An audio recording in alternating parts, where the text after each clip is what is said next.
Сәлем достар, бүгін мен осындай тоқаш әзірлейтін боламын. Сконы деп айтып жатады, дәмі жағынан нан мен тәтті кекістің ортасындағы нәрсе. Таңға асқа өте ыңғайлы, май жағып, бал жағып, шаймен жегенге нағыз керек зат. Ал дайындалу өте жеңіл, 10 минуттың ішінде қосатын заттарын араластырып жайып жібересіз де 10 минутта пісіріп аласыз. Үйіңізге керемет нанның иісі алып кетеді. Ал олай болса бастайық. Бізге 300 грамм ұн, 240 мл сұйық айран, 75 грамм суық сары май, 1 ас қасық қант, 1 шай қасық қопсытқыш, шым-шым ас сода және шым-шым тұз керек. Алдымен құрғақ ингредиенттерімізді араластырып алайық. Ұнға ас содасын, тұзды, қантты, қопсытқышты салып араластырамыз. Суық сары майымызды ұнға салып үгітеміз.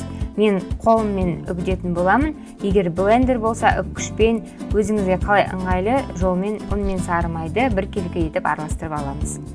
Сонымен бірге алақанымыздың жылуынан май еріп кетпеуін қадағалауымыз керек. Біздің мақсатымыз жылдам араластыру. Енді суық айранды құйып араластырамыз. Ұзақ біркелкі араластырып қажет емес, тек қана қамырдың басын біріктіріп алсақ болғаны. Тақта бетіне кішкене ұн сеуіп, екі бетінен қамырды, екі бетінен конверт сияқты қылдырып ораймыз осылай. Сосын қолымызбен жұқалап жайып шығамыз. 1/10 бөлікке бөліп кесеміз. Пешімізді алдын ала 220 градусқа қыздырып қоямыз.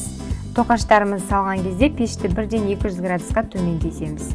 Осылайша шамамен 12-17 минут ішінде пісіреміз. Тоқашымыз дайын болды. Астарыңыз дәмді болсын. Келесі жүздескенше. Енді пеш табасына мен не салдым? Мен салдым пешке арнайы осындай қағаз салдым. Пергамент қағазын.